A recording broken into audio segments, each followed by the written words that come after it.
And we're here. Hi, Andrew. Hey, welcome to River Landing, back here for a day in Miami. And we have a special guest today, Mayor Levine Cava, here to talk about the state of Miami-Dade County in 2025. Well, a little bit. Welcome, Mayor, again. How you doing? Thank well, you. And you left a little good detail that we're here live from Elia. We are here from Elia Riverfront. Elia, did I say it right? Elia, ketchup. No. Just come and eat, and go. you'll learn how to say it. But you better make a reservation. Very No, popular. you got to make a reservation. Let me tell you, I this is not for anything, but it's a spectacular, beautiful place. As the mayor was just saying, I mean, listen to the outside there. You hear the birds. We got the motorcycles on 836. That's Miami. That's Miami. That's what we love about Miami. Yeah. Mayor, welcome. Thank you. We Mayor. wanted to we just wanted to do a little recap from our last great. By the way, we got a lot of comments. We got a lot of reviews from our last podcast with you. Thank you. And the fact of so many people interested because we were talking off air. The beautiful thing about podcasting is that you can sit down and have a conversation. Yes. You're not interrupted by 25 different reporters saying, "But wait." Or that 2-minute limit. Or the 2-minute limit. I think it's like we were saying, this has really done something great because people really actually sit down and say, "Let me hear what you have to say." And we just know you just did the State of the Union, the state of with the county address. Yes. But unfortunately, to tell you the truth, some people don't get to see it. Well, look, the state of Miami-Dade County is strong. Yeah. That is clear. And I am so grateful to be in my second term as mayor, so recently reelected. Yes, ma'am. And we have a lot of work to do because even though we're strong, we've got challenges. So challenges are us and solutions are us. So I'm taking care of business. I'm very, very excited for the next 4 years. So one of the things that we wanted to just get down to it, which is a lot of questions that a lot of people had in the pod. Give us an update on the airport. Oh, the airport. Give us that update on everybody. The Miami crowd. It hasn't been in the paper yet. Do we need an update? Let me say that's a good thing, I think right? It's great, yeah. Because we have turned the airport around. Yes. People are seeing the changes that are being made. They are giving us a great vote of confidence. But look, we had to really concentrate. I inherited an airport that had not been maintained adequately. The elevators and escalators, we know were old. They showed me one that was as old as me, 69 years old. So these are supposed to last. You look great, 25 Mayor. You look years. great. You look Thank great. you. The elevator, not so much. Oh, excuse me. Escalator. It was an escalator. But it was still kind of running shortly before that with chewing gum and Band-Aids and whatnot. But we have had to replace a huge number of them. That takes time. Also repairs. We had to fire one company, bring in a new company. That took some time. And we put in $9 billion. Wow. $9 billion of investment. So over time, That's you're a going to bleep see of money. major improvements. And already. So just a year ago when we announced this, 85% of elevators, escalators, and moving sidewalks were working. And now we're at 95%. Now I want to travel. Now you want to go to MIA? Now I do. Now Fort Lauderdale.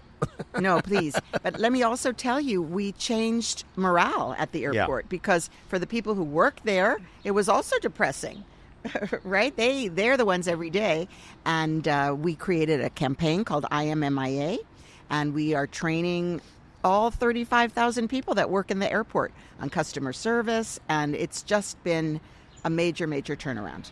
Well, let me tell you, I mean, I didn't know about that. I didn't know about the fact. I think that's great. I mean, you have big corporations and healthcares that do the what they call the whole Ritz-Carlton training and all that bunch of stuff. Yes. I mean, I think that's fabulous that you guys are doing that in the sense of the training in the airport, especially when it's the gateway to the Americas. So that's you have your everybody. First impression of That's the of first our, impression. of our Absolutely, county, of our absolutely. city, of why you want to be here. Yes. Well, we added another really great thing, and I do have to tell you, these were my ideas. So the other thing we added is called the Lightning Crew.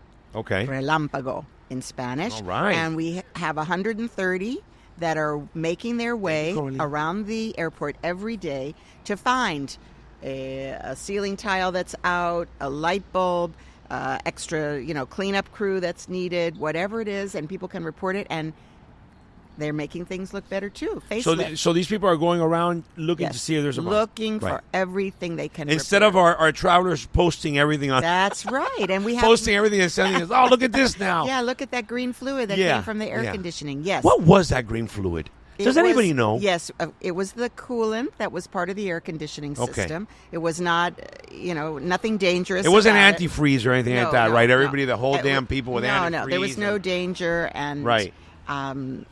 These things are old and they need repair, and we have a massive capital improvement program at the airport for routine things like that as well. Plus, we're going to be having a new terminal. Yeah. We're renovating another terminal. We're going forward with, I hope it will be approved, a proposal for the concessions to invest significantly in a facelift as well. And goodness, we are the fastest growing airport in the country. We're number 1 in foreign cargo and number 2 in foreign travel. And we have almost 100 airlines, the most of any airport in the country. We have a new parking garage coming. I just went and signed the beam. We have a new hotel coming, a new jetways, glass, bathrooms that have been renovated already, 30 plus, and many more on the way. They will all be new. Okay. So a lot is underway. Andrew, does that make you happy? I'm going to have a happier traveling experience. Thank you, man. Check out the bathrooms. Well, now that you can travel commercial, I know you have the private plane, but only for you, man. But Mayor, really, these are great updates.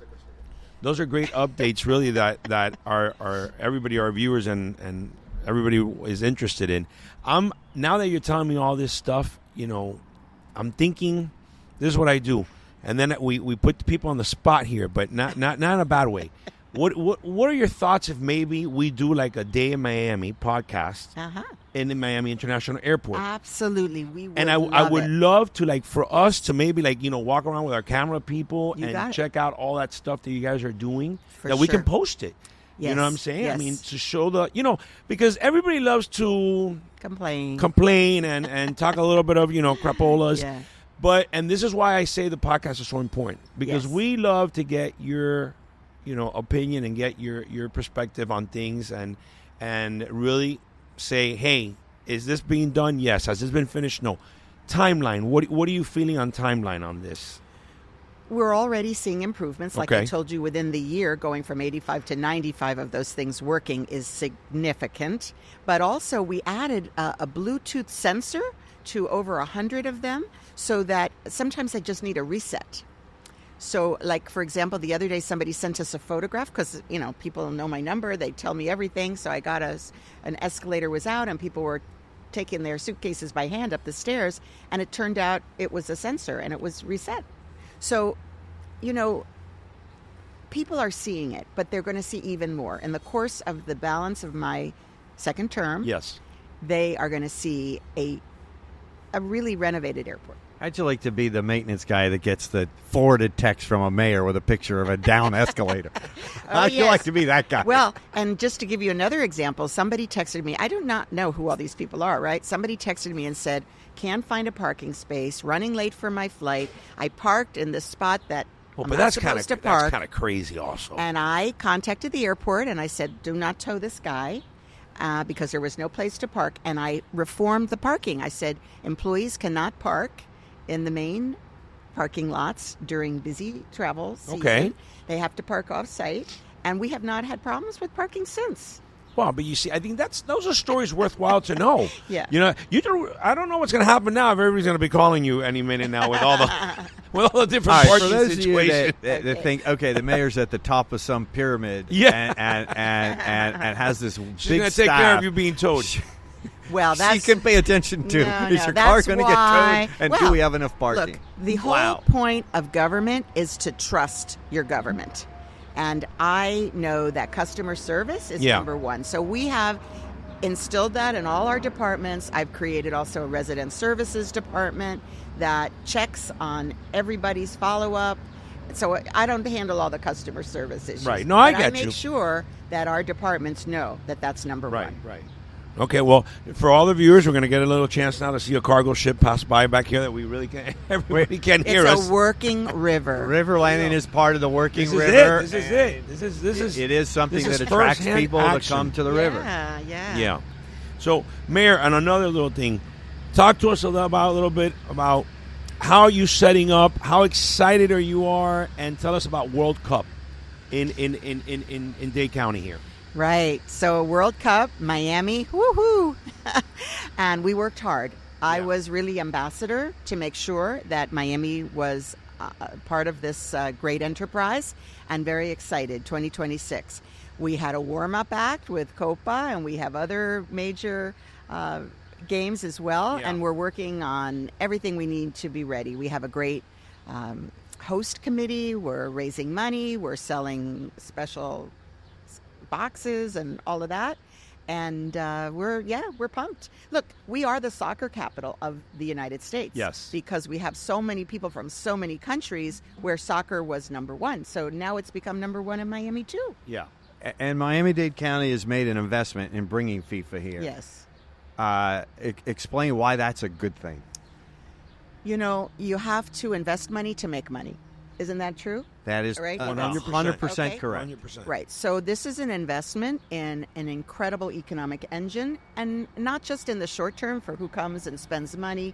It's all the pumping up of our beautiful place. It's seeing just like we're seeing here. Yeah. Imagine they come from all over the world, and they say the story of Miami as the place for fun and entertainment, good food, wonderful diversity. So it's all part of our economic development strategy. Well, not only do we have the great, Port of Miami work, but nobody knows about the river. The river is another big gem here in Miami, and what the river does here is huge. The river has been cleaned up and restored, and there's beautiful venues like this, as well as still shipyards and basic repair things. Facilities. All the freighter, like the one that just passed by, they're probably going to deliver goods and material to the smaller Caribbean islands, where all the ships that can't fit into the Port of Miami, the smaller ships, they come upriver just west of us, and that's where they load and they go out to Haiti and the Dominican Republic, the Virgin Islands, to name a few. And we are leaders in cargo at the airport and also at the seaport. Yeah. So it is growing by leaps and bounds, so much so that we had a special challenge through our Miami-Dade Innovation Authority for help doing a better job of fitting cargo at the port, because it's a limited space. And we are also working on building what they call an inland port. Yeah. So some of the containers can be moved off-site. We have a rail connection. And speaking of which, at the airport, we're building something called the VIC, which is vertical storage for cargo, because we're running out of space for all of the cargo at the airport. I feel like the county's following our model here of vertical retail. That's it. Yes. Well, look, we are on limited space. And as I will quote one of my dear friends, our zoo spokesperson, who says we're constrained between the sharks and the alligators. Okay. Not so much room. So that's right. God knows we have a lot of sharks in Miami.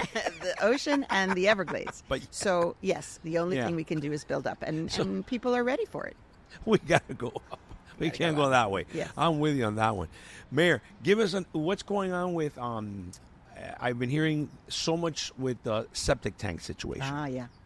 I know a lot of people, this is, believe it or not, it's a big, interesting, thing for a lot of people. I have a house that has septic, I hate it. But, again, what's going on with that? If you can inform our viewers a little bit of. Yes. So we have over 100,000 septic tanks in the county.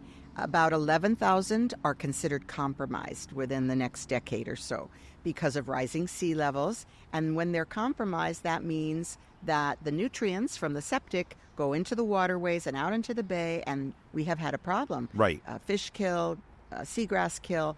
So we have worked extremely hard. We have a program called Connect to Protect, and we have 11,000 in process, some stage of movement to clean sewer. We need to do that for our Blue Heart economic engine, the Bay, which is a $64 billion proposition, our Bay. We need to do it for the health of our wildlife, for our recreation. And so we're doing it. So would this be something like that the county would be coming around and connecting people? Well, it's very expensive. Right. Okay. So we are seeking federal. We've had some state dollars, some grants. Once it comes down your street, the homeowners are responsible to connect directly. So that costs something. So we've had some loan programs, different things to assist. But we have to do it because it's for the health of everyone. And, the septic systems, not just close to the Bay, because the water, canals, and everything, they flow right out to the Bay. So we're aggressively seeking funding, working with our water and sewer department. I'm on septic too. Yeah. So, I recently had mine checked and pumped out. You have to you got to do that at least twice a year. So I know it's a big thing for people going on because of the whole cost. Yeah. Some people, it's affecting, so Andy, what else? What else you got? What else do I have? No, I got it. They're DMing. I know, I got it. I wanted to ask another question. What are your thoughts regarding the which one? Oh, okay. The which one? The Miami Music Week. Oh. Everybody's asking about Miami Music Week for spring break. I don't know. Oh. I mean, well, do we? Not my area of expertise. Yeah, well, neither is mine. So, I mean, I do know that some people love it and some people are bothered by it. Right. Yeah. Because, we have a lot of things that go on, activities that bring tourists, and a lot of noise, and I think it's safe to say that it does. It gives us that It gives us that diversity. Yeah. In Miami, the fact that we have a little bit of everything. We have we have F1. Yes, we do. We have F1 coming now too. Yes, that's right. So many things. We're a destination. Let's just put it like that, and we all benefit from that. Yeah. So we say, come on down. We want to do it in a way that's respectful. We want to have limited hours. It can't go on all night, right? Okay.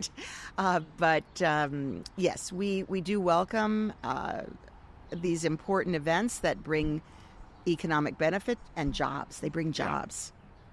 And that's one of the most important things that we have here. You know what I'm saying? Is that bringing jobs over here in the whole Dade County area. And are we still seeing growth in the county? People still moving here? Yes. This is a place that the rest of the world wants to move to? Yeah. We are definitely seeing growth. We are paradise discovered, but the word is out that maybe the momentum to buy homes is slowing a little bit, right? Prices might be stabilizing a little bit. And also the rents have gone way up, but they're stabilizing. And some of that is because of the programs that we have launched. I've doubled the amount of money the county spends on developing affordable and workforce housing. That's the other one I want. Yes. Well, that's on everybody's minds, along with traffic. You no doubt want to talk about that. But people need to be able to afford to live here. Our workforce has to live here. And so it's at our peril if we don't really make sure that we have a mix of housing. And we're losing what we call naturally occurring affordable housing, our mobile homes that are being knocked down for new things, and those are reasonably priced. And now where do people go? Also, our condominiums with all of the special assessments and the repairs, that has been driving people away. So we created a program, a zero interest loan program, $50,000 up to 40 years, and 1,200 households have benefited so far. But people can apply for this? Exactly. It's an open application. See, these are things that people don't know. We got to tell people these things. They got to sign up for... This is why you need a Day in Miami podcast. And sign up for my newsletter. You can go to, my page, Tell us my where we mayor. can go ahead and register. Let me think. Let's see, miamidade.gov/mayor. If now we can just... Okay, I think that's we'll just it. put it down the bottom. Oh, we're doing a lot of good things. We want people to know. Yeah. Well, Andy, let's talk about the housing. I know over here... Workforce housing. Yes. Over in the health district, just north of us. Yes. Northeast of us. I know they're that Jackson Memorial Hospital's planning some workforce housing. I saw on a county parcel that Related is going to do a workforce housing project. How are what other initiatives are out there to bring more affordable housing to the workforce? Yeah, that's an exemplary program. We're really thrilled that Jackson is helping, recognizing the need for their workers. And of course, even here, you've got some units dedicated for state attorney. We do have some state attorney residents. Because their salaries are not high. They're not so competitive with the private market. Which, by the way, that blew me out of the water. Man. Yeah. When we did that interview, and I heard what they make after you're studying and the loans and everything you have to pay back. Yes. And that's one thing, and I'm glad you're emphasizing it. Andy and I had that podcast with our state attorney and also with Carlos, our president of Jackson, and we were talking about all these great doctors and all these residents and all these fellows that are coming over here. They need that. They absolutely do. We need to be competitive. People want to be here, but if they can't afford to live here, and we are one of the most expensive housing markets in the country relative to our salaries. So they have something called extremely housing burden. It means you spend more than 50% of your income on housing and transportation because that's also expensive. Which brings me to transit. The only solution to traffic is transit. So we've invested, right? We've got on the south part of the county bus rapid transit that's going to be launched this summer. It will get people out of their cars. It's a nightmare down there. We've got an express bus that goes on 836 right above us. There's a special line. Yes. That I saw yesterday. The buses go zooming by. I'd like all access those to that lane at 7:30 in the morning. Maybe we could have a raffle and you could get a day. A day in Miami raffle. I don't want to say I don't want to say my old days in the county. I used to go through lanes, but anyway, that's another story. No. I had a little siren. Yes, so these things are very popular. We have actually increased transit ridership 10%.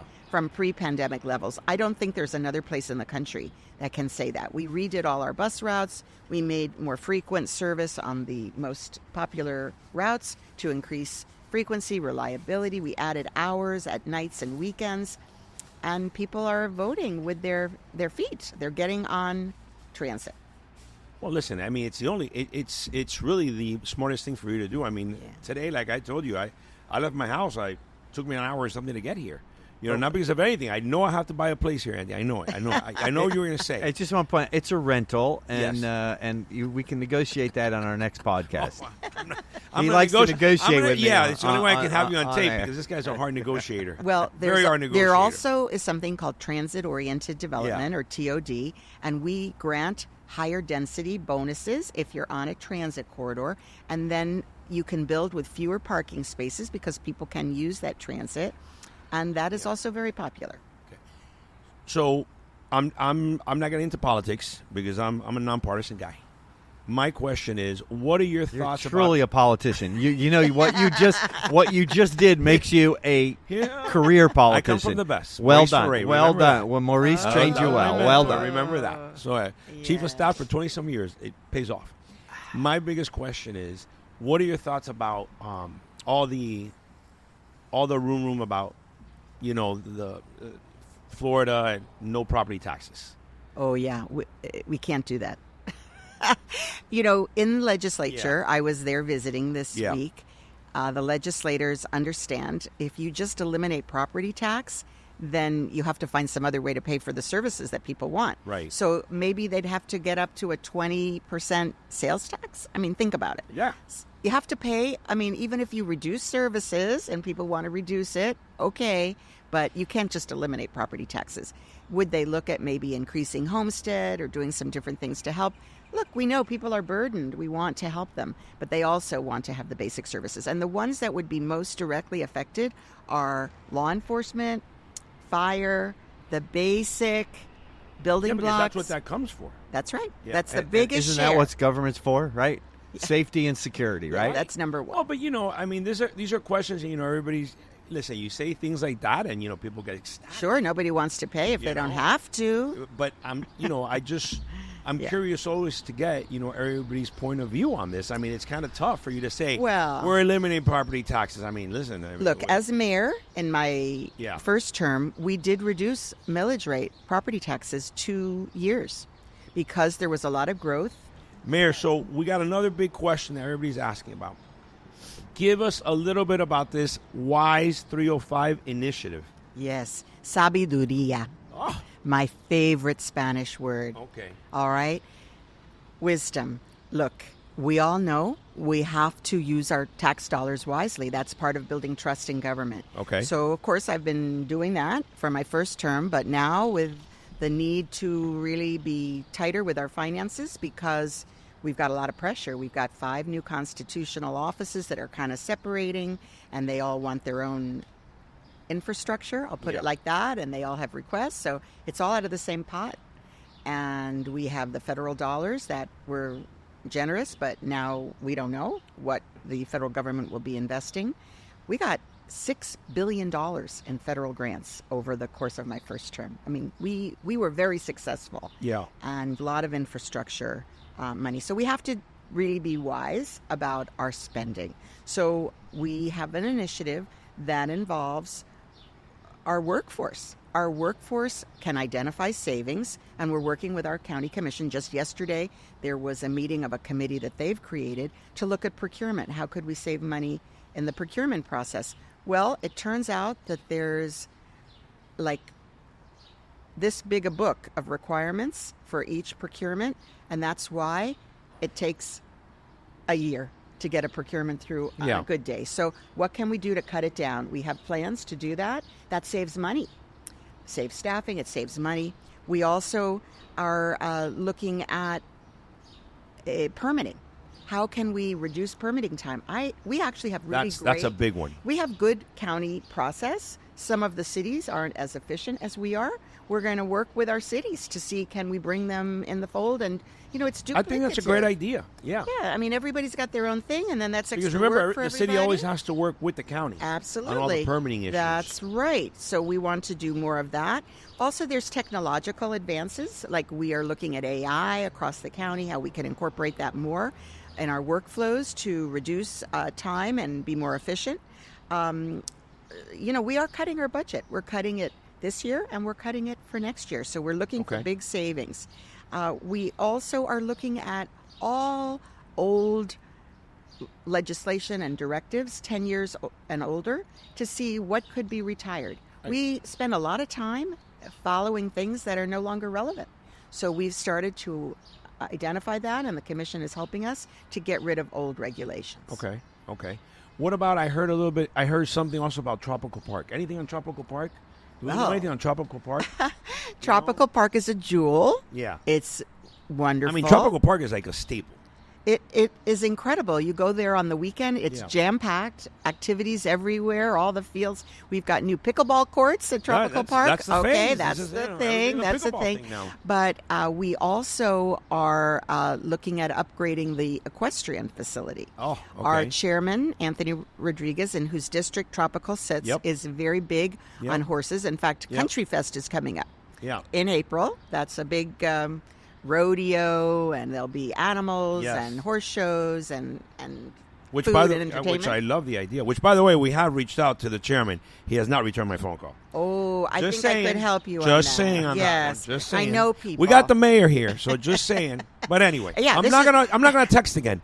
And this is my second round, so we're here. I don't understand that. But all I'm saying is that I think that Tropical Park is a place that a lot of people really.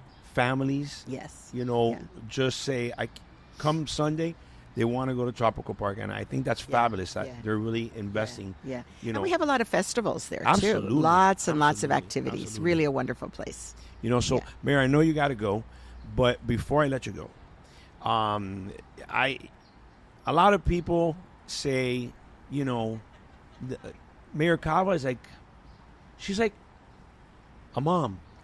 You know what I'm saying? Grandma. Yeah, or grandma, mom.